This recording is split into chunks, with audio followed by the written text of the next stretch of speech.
Hello, hello, all. Thank you for joining us again on the Almost Brothers podcast.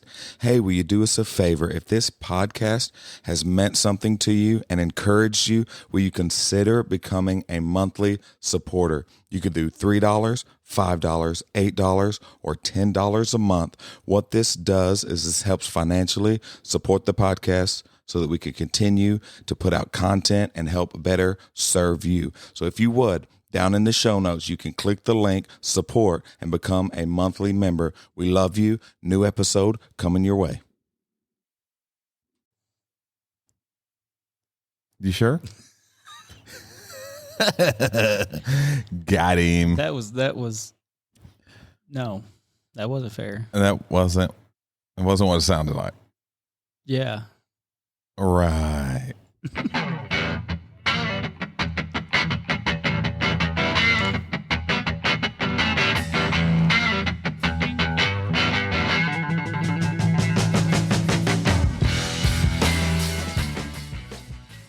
Yeah, I think you're right. I think pickleball done me in as well. Like I'm wore out. Whew, in a good way, man. It's so fun. I love pickleball. Especially when we get more people out there. It's going to be really fun. Indeed, it is.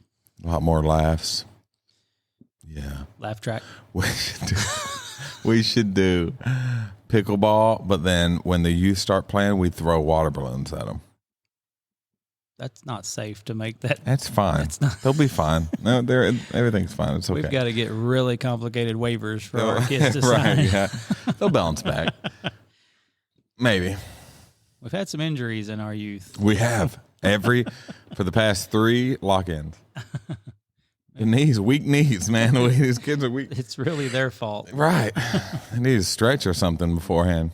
Happy 4th of July. Happy 4th of July, America. America. Yeah, I'm ready for that food. Yes. A little barbecue, a little fun, a little Independence Day.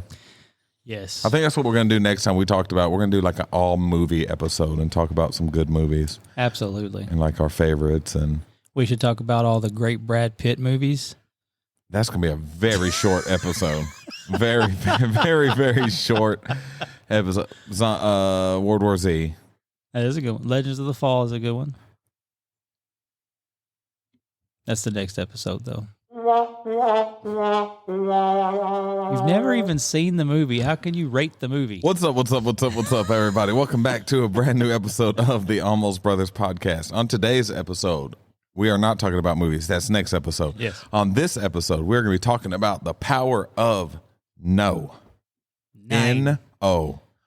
9 in German. Yes. Yes. No. Not yes. No in Spanish. No.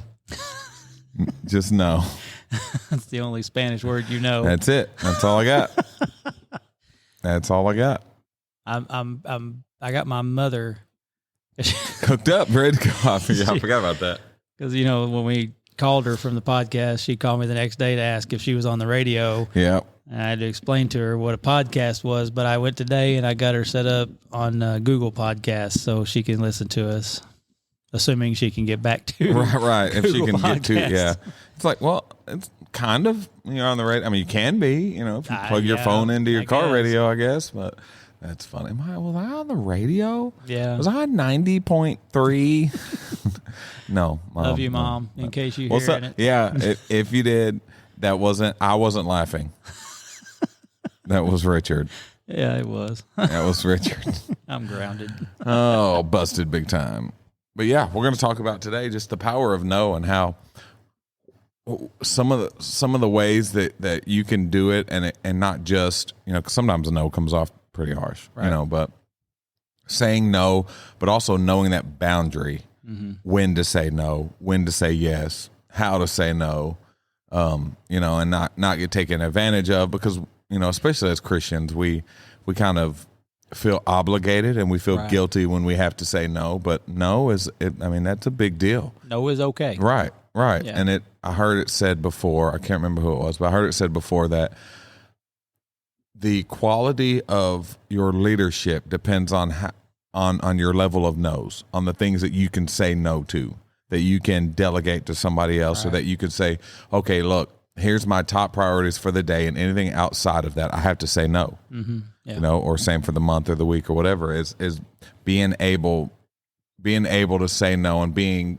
okay with yourself as a leader, or or whatever. Being able to say no, being able to say I can't do that. And it's about circumstances too. You know, if somebody calls you at 11 o'clock at night with an actual emergency, then yes, you're going to address that. But if they're calling you to talk about their dog, that can wait till the next day. Right, there are times that you need your time.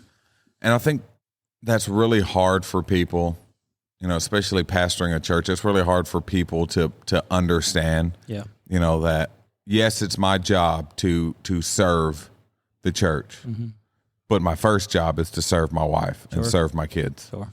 So when I get a call at 10:30 at night, or a text at 10:30 at night, like if this is not a dire emergency, right, that is my family time. That is, I'm either asleep or I'm spending time with my wife. right.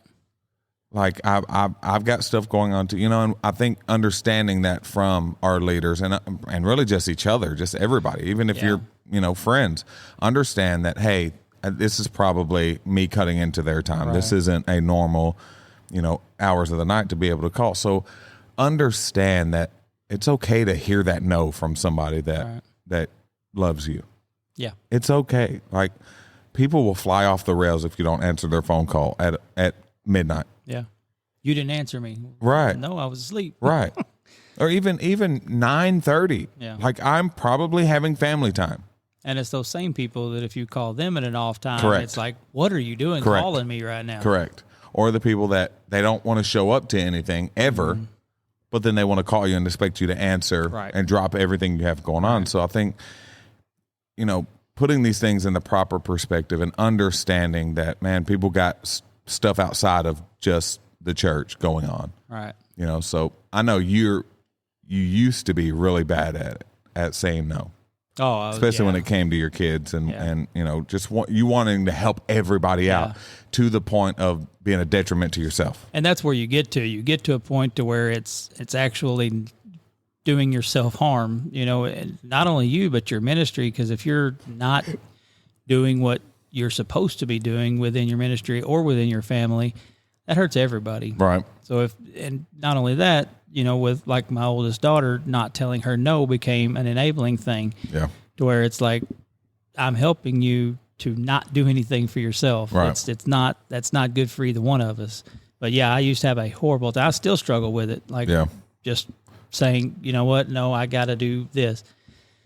And it's even when you ask me, hey, can we have a work day, or can we do this, or can we do whatever, and sometimes even knowing that Jennifer wants to do something different, I'm like, well, let me see what I can move around, instead of saying, you know what, we've already got this going on. Right. Yeah. Yeah, because it's hard sometimes in saying that, because you want to be available. You want to be there for people. You want to be dependable. You want to be somebody that people can count on. Right. But in doing that, sometimes being dependable for person A means you're not dependable for person B. Right. And sometimes that person B is more important. Yeah. Say it be your family, say it be, a prior obligation that you have. I've known people that they set up a plan to do this, and then something, air quote, better comes along, and they just cancel that and go with something else. It's like, no, you're out of line. That's not something that, again, if an emergency, that's one thing, but to just cancel one thing because something better came along or a better opportunity came along, like that is not being a responsible leader. Right. That is waiting for something better to come along and jumping on that bandwagon or doing that thing. And I know I see a lot of speakers that do that. Well, how many people do you have there? Right. Oh no, I can't do that, but I can do this one. Yeah. Or I could do this one, depending on where it's at, how big the church, how big the event is or whatever. You don't ever see them at anything except for those big events. Or they'll contact them back and, hey, all this stuff fell through. Yeah. I'm available now. Yeah. If you still I know I said no, but it's like there you're out better to do. Right. There you're out of line. And even to the point of, if you're saying yes to every single thing that pops up, like something is getting left behind, something is out of whack, something is not in order. So really watching that and making sure those things stay in order is something big. And even with, even at home, we're talking about our wife and our kids and our family. Sometimes it has to be a no with them. Yes. Because I need a day off. I need a day to sit here and just regain my energy. Like, no, I don't want to go to the park today. No, I don't want to go swimming today. No, I don't want to go do this, which that's every day on the swimming with me. But sometimes it's okay to tell you, like, no. Yeah, I don't really feel like doing that. I have the same exact problem there. Yep. Jennifer wants to do this, and this. I'm wore out. I only get so much time off, and it's like, okay, we'll get it done. Yeah, I'll feel like crap, right? But we'll do it. Right, and again, sometimes those people that are close to us don't understand that no, and they take it. What? Mm-hmm. I can't believe you don't have time for me. And it's like, no, I just need time for me. Like I need to rejuvenate, and I'm about to pass out. Like, when did it become a problem to have me time? Right. Like when did that become? When did it become issue? selfish? Yes. Yeah. I don't know. I think just our culture and our society now, especially in the U.S., is hustle and go and get it and do, and you've got to stay busy. And if you're not busy, you're not doing what you're supposed to be doing. And it's completely opposite of what it needs to be. It's like, no, take moments to take it all in, rejuvenate, and it can go the other way too. I just need another me day. Well, it's like Japan. I think it's Japan. They schedule in nap times during the workday, and their productivity is through the roof. Right. It's because that time's important. Right. Me time is important. Yeah, especially just rest. Yes. Like good rest, not just sleeping, but rest. Mm-hmm. Sitting there, turning your brain off, enjoying yourself, reading a book, watching a movie, doing something that just relaxes you and turns everything off. Yeah. And just resting. And I did a lot today, but I also had a couple hours where I just got to sit in the pool with the kids. Yeah. Just hung out, didn't do anything crazy, just relaxed. So it was a good balance today. Yep. And it's like you get out of that. You get out of what a lot of people see as doing nothing. Right. Saying no to one thing and just resting, doing nothing, and you get out of that and you're more productive than you would have ever been just battling on through it and trying to get it done. Because then it's like, I got a lot more done when I rested than if I would have just kept going. Yep. And that's what I did today. I got up first thing this morning, did a bunch of stuff, and then me and the kids went swimming. And after I got done swimming, I went and did more stuff. So. Yeah. Yep. Just a long day. Which your Mondays have been like that for a while, right? Yes. Oh, snap. That was a big sigh, wasn't it? Yes, it was, man. It feels like it's always something, man. Yeah, and it can get so overwhelming that it affects your whole week, your whole month, and it just it's like one day turns into, you don't know what day it is, you don't know what week it is, you don't know which way is up, and now everything is kind of haywire because you've got too many things that you've said yes to. Right. And once we say yes, it's like, okay, I want to stick to it. I don't want to back out of it. Right. But I wish I wouldn't have said yes to all these things. And that's, I talked to you about this a while back. Never in my life have I had anxieties of any kind. Yeah. It's just not been a thing with me, so I didn't understand when people did.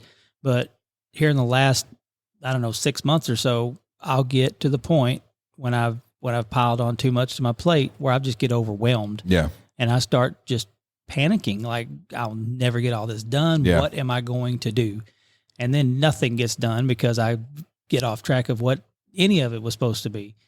So I remember I was in Walmart one day and I was just trying to get everything that I needed there so that I could get out of there to get the next thing done. And I just stopped in the middle of Walmart. I think I was on the phone with you where you kept forgetting something. You're like, yes. what am I supposed to grab? Oh my goodness. And then you feel like a failure because you're trying to do things that no one person can do. Right. It's like, okay, I've got 3 doctor's visits and I've got to go over this person's house and I got to go and do this and I got to make this phone call and then I got to make this phone call and I got to turn this in. I got to go by the electric office. And I got to, it's like too much stuff for anybody to handle. Right.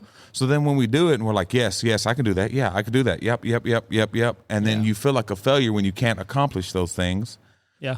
Because nobody's going to be able to do that. Well, that's what happened last week.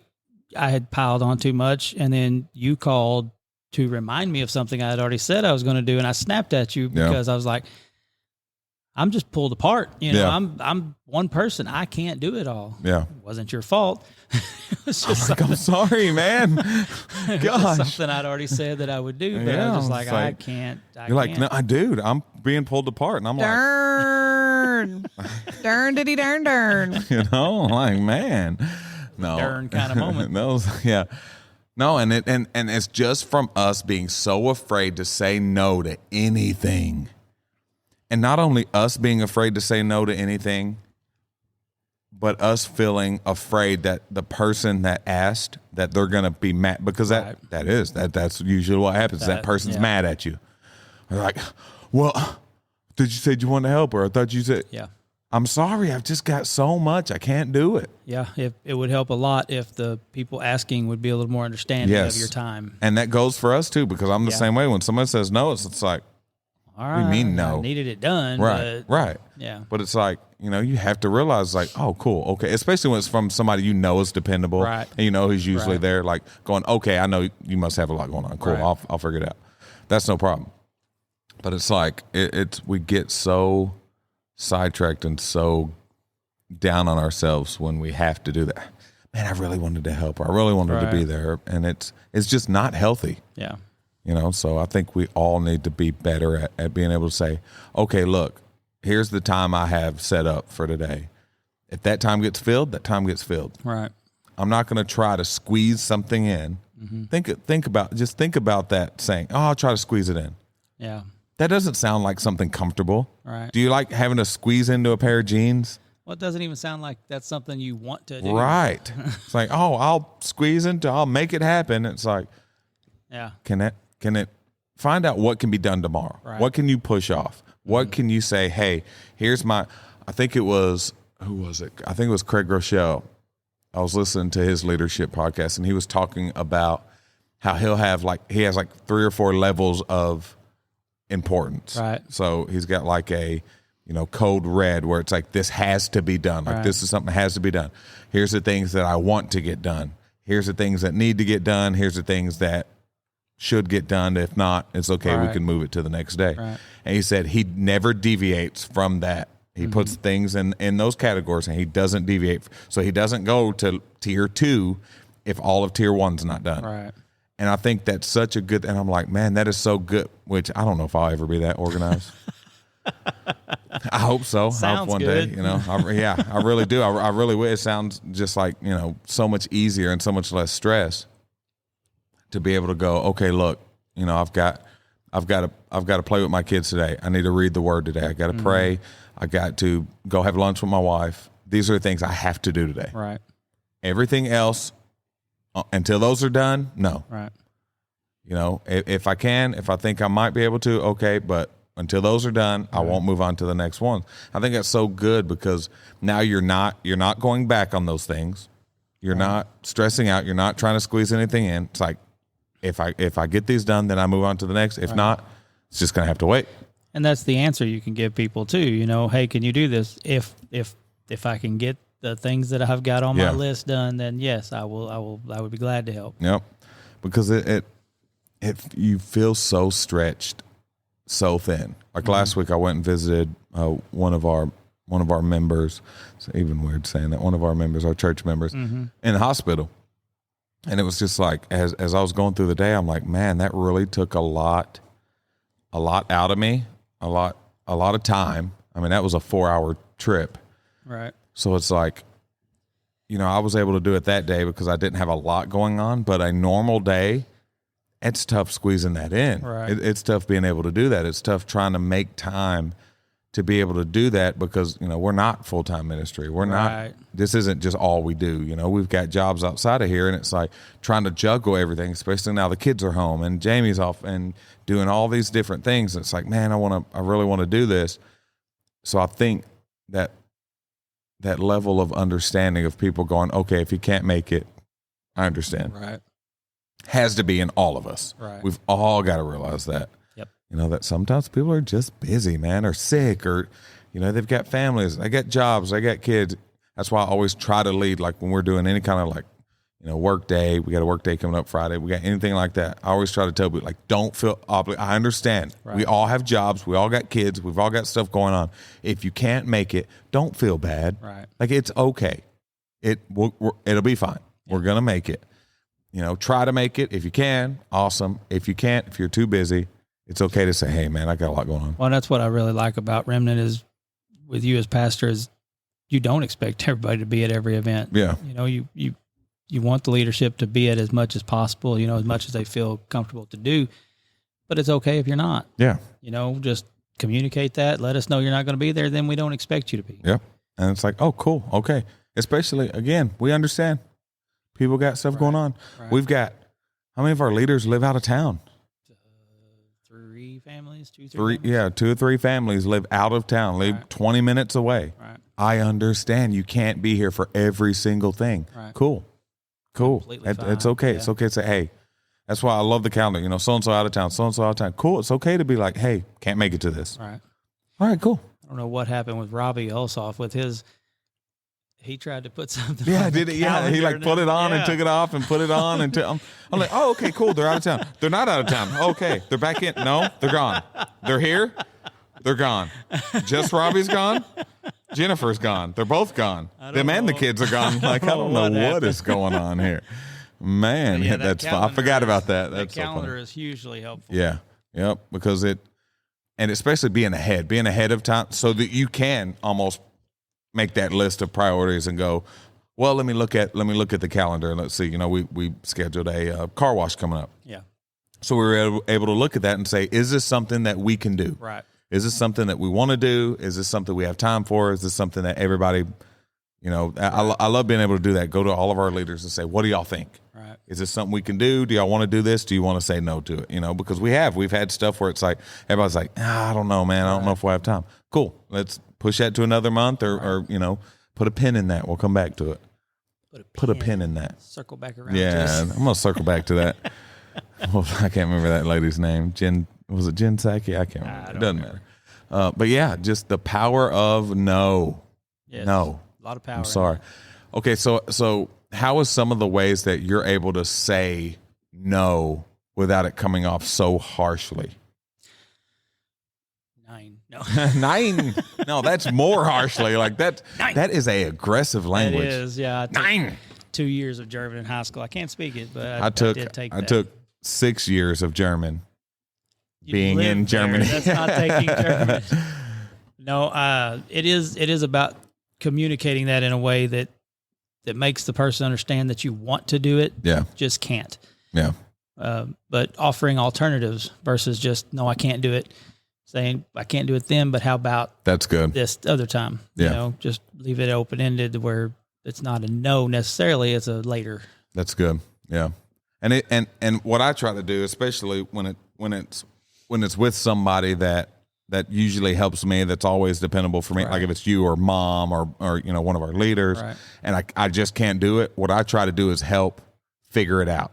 Sure. So, mom will call and say, hey, can you make dinner? I want to have everybody come over. And I'm like, I don't have time. Right. But here's what I'll do. Let me call Jamie and see, let's do pizza or, right. Try to figure out a different way to do it and still get it done just without it taking up space. And you've called me before, hey, mom's got this going on. Can you go over and help or whatever, and that's the great thing about this family is, this extended family that we have is we can call any of us and if within that group, somebody will be available to help. Oh yeah. And that's, with anything as somebody's moving, I know, Tyler called me one day, it was like, hey, I've got, it was a couch. Mm-hmm. He's like, I've got a couch to go pick up. And I'm like, I can't, I'm out of town. I'll be out of town all day. Let me call Uncle Johnny. Yeah. And then called Uncle and just trying to help figure it out without, so it's a no. Right. It's a no, I can't do it, but it's well, let me see if I can help get it done anyway. So I think that's good. It's just trying to, and it kind of goes along with what you said, just trying to come up with any alternative to try to help figure it out. Or like you said, think we can do it tomorrow maybe? I mean, is this like a pressing issue? And I think a lot of people, they make things that aren't a pressing issue. Right. And it's like, that can probably wait. Yeah. Mama Julie. No, she listens to I this. know. I'm in so much Now trouble. you're grounded. Oh, snap.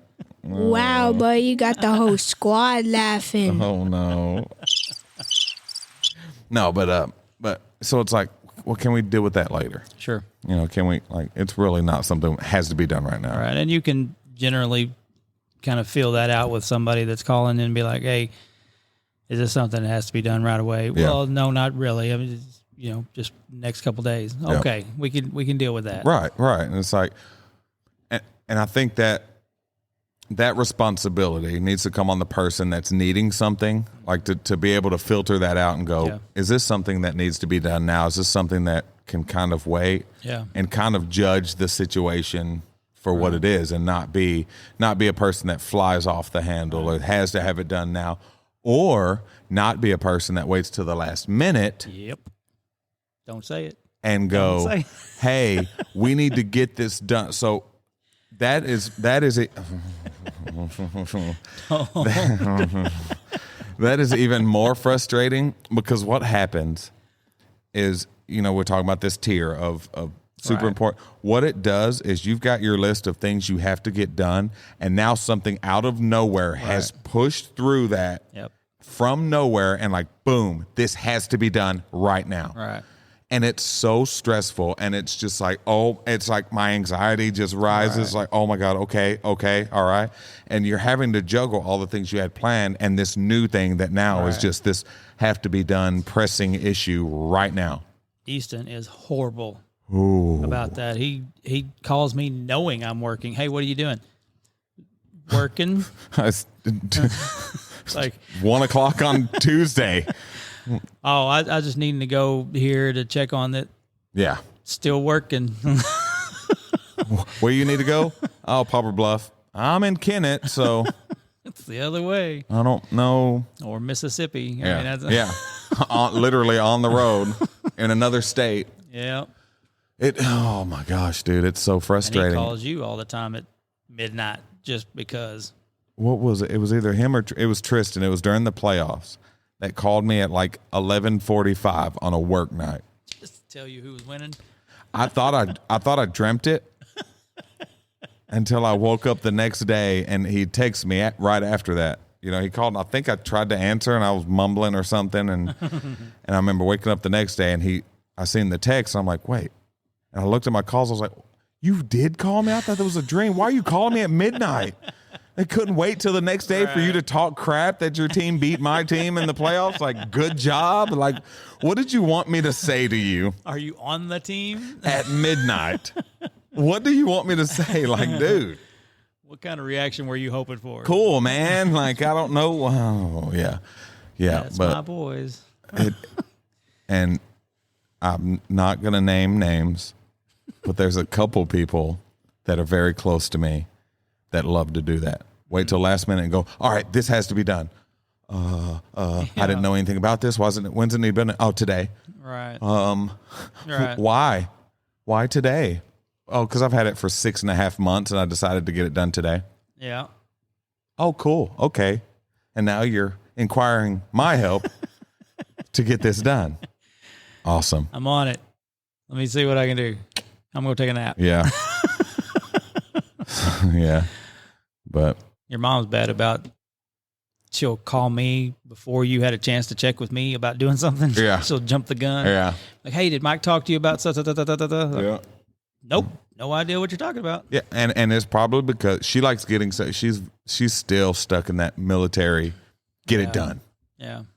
And that's cool, but when it's something that doesn't need to be done right now. Right. Like, there's no reason to stress over it right now. Yeah. When it doesn't need to be done right now. There's not even a time limit on when it gets done. Right. It's okay. Yeah. It's okay. So, and that's what'll happen is, there'll be something we need to do. And she's like, okay, well, did you get that done? Like, what? No, that's so far ahead of what I need to do today. Right. Like, it's not even on my radar. Yep. Okay, well, I'm going to check on it. It's like, what? No, now you're stressing me out. Stop. Stop. Why are you doing this? And it's so helpful, but sometimes so hurtful at the same Right. time. Right. Because that's all she wants to do is help. Yes. And she is the biggest help in my life, outside of my wife, of course. Obviously. But but sometimes it's just those things. It's like, that's not, we're having a meeting right now. Let's not talk about what the kids are doing at their party next week. I don't worry about that a little bit later and right now. So I think that's a big deal too, is knowing what to say. No, not now. Right. And no, I can't. Yeah. Put those in their proper order as well. But just stop being so afraid to say it. Yes, indeed. With our kids, with our families, with ourselves, with ministry. That's one thing, I've talked about. I love going, and speaking at places, but sometimes you just gotta be like, nah, man, just can't. I just can't do it. Yeah. It's like, I can't remember where it was at. It was someplace, but it was out of town, and it was, I think, a Saturday night. It was like a Saturday night event. Mm-hmm. And I'm like, I just can't. Because you're talking doing that and getting out from there and having to drive home and having to get up on Sunday. I'm like, this is my first priority is in ministry, this church is my first priority. This is who God has blessed me to be able to be over. So it's like, no, I'm sorry. I'd love to do it. Just can't, just can't do it. And, we've been asked to play, the band, we've been asked to go to a Porterfield thing. And it's like, we just don't have time to do it. Right. We've got First Wednesday. They wanted us to come and do that on a Saturday, and then we'd have Sunday. And it's like, we can't do it because our top priority is to serve the people at this church. Absolutely. Of course, it's to serve people outside of the church, but we was like, no, that's something we just can't do. Still have to handle that priority. Yeah, you have to handle the thing that you're blessed to be over, Right. So it's like, no, just can't do it. You got a question? Uh-oh.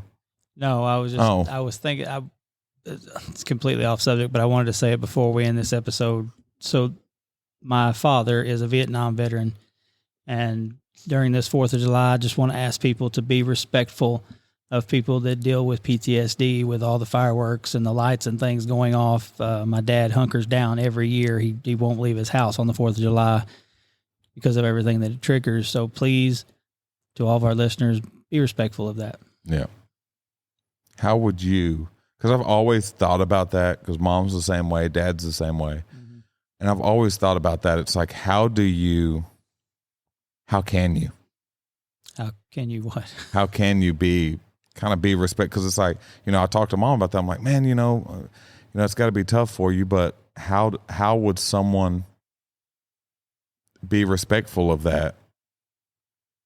You mean like yourself physically? Or? Yeah. Well, because it's like, okay, like I understand, like don't do it all night. That drives me crazy. Right. Just like 11 o'clock, let's shut her down. Well, like, come on. Most cities have a time. Right. Like that's supposed to stop. It's like, that's what people are like, oh yeah, you need to respect other people. And it's like, well, I'm just shooting fireworks off. It's like, I can't quiet it down any quieter than it is. And a lot of people will get a little stupid with fireworks. Yeah. They'll aim them at houses and things of that nature, just be respectful of your neighbors. And because that's always something I always think about. Because as mom, like I talking to her about the barbecue tomorrow, and she's like, I'm like, no, just come to the barbecue, and then when it gets dark is when we'll start doing that. But we try to get it done, keep it in our yard, over with, and not run past. I would just assume never shoot fireworks personally, but yeah. Which, man, I don't know. That's such a on the fence for me. It's like I want people to have the freedom to do it because a lot of people. I'm talking about personally. I don't like fireworks. Oh yeah, but also every year there's a fire. There's people's houses that burns down. There's people that get hurt. There's hands that get blown. All these different things. So it's like, do we say, okay, hey, look, we're not going to completely outlaw it, but here's the limit. Yeah, and then like each town, like have the town do a fireworks show that everybody can go to, and then that's the big one. And then you personally, here's the ones you could personally get, because you got people that can go and buy these huge things that could blow your house apart. It's like, what is going on? Like, why does someone? Mama. Yes, just like this cost me $2,500 for one boom. Because it's like, we've all seen them to where it lights up the entire town. One thing. It's like, why is oh my gosh, why is John Boy down here with 3 teeth in his mouth shooting off the Bahama Mama $2,500 in his backyard from the back of his 4-wheeler? Okay. That's probably not the safest thing First to be of doing. all, that guy built his own. There is Right. Yeah, right. Right. What? This is my smuggled gunpowder that Like, it's just like, what are we doing? That is not safe. I wouldn't trust you with a razor for your face, much less a bomb. Yeah. Like, it's just, I don't know. Yeah, we used to have bottle rocket wars. Yeah, we used to be real stupid. Very Have I ever told you very about my story with the first bottle rocket war I ever went to? I don't think so. It's Big John, okay, which was my first mistake, is letting him lead the charge. So he said, well, come over, we're going to have a bottle rocket war. All right, cool. So we split up teams and we're shooting them. And there's like a stump in the yard that's about 5 feet high. So I'm hiding behind it and I'd shoot mine and then hide behind it. Well, there was one time like I lifted my head up to look and see where, and there was one coming right at my face. Oh, wow. So like instead of just ducking down, like I turned around to run and didn't realize there was a kiddie pool behind me.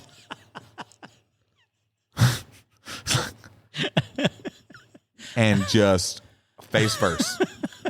Boom. Like 40 people around. Everybody's, and it was like belly flop, face down. That is funny. Face down the kiddie pool. That's awesome. And when you're 13, Too 14. bad. Why wasn't YouTube around when we were Dude, younger? it was, I don't even, and it was so embarrassing. And like, it's like, you're 13, 14, 15. It's like, that hurt more than anything else. Like the embarrassment. Hurt my pride. Dude. Yeah, it was bad. It was bad. Sounds like it. Yeah. And of course, Big John would never let it down. So there's that. This is what's wrong with me. Y'all wonder what's wrong with stuff like that There's in my a lot childhood. of things This wrong with you. It's the problem. Your mom threw an egg at you.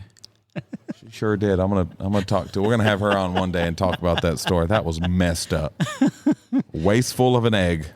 You can't do that nowadays. You have to take out mortgages for eggs. But it was you ain't lying, man. Can I get a loan? Yeah, what's this for? Just write down what it's for.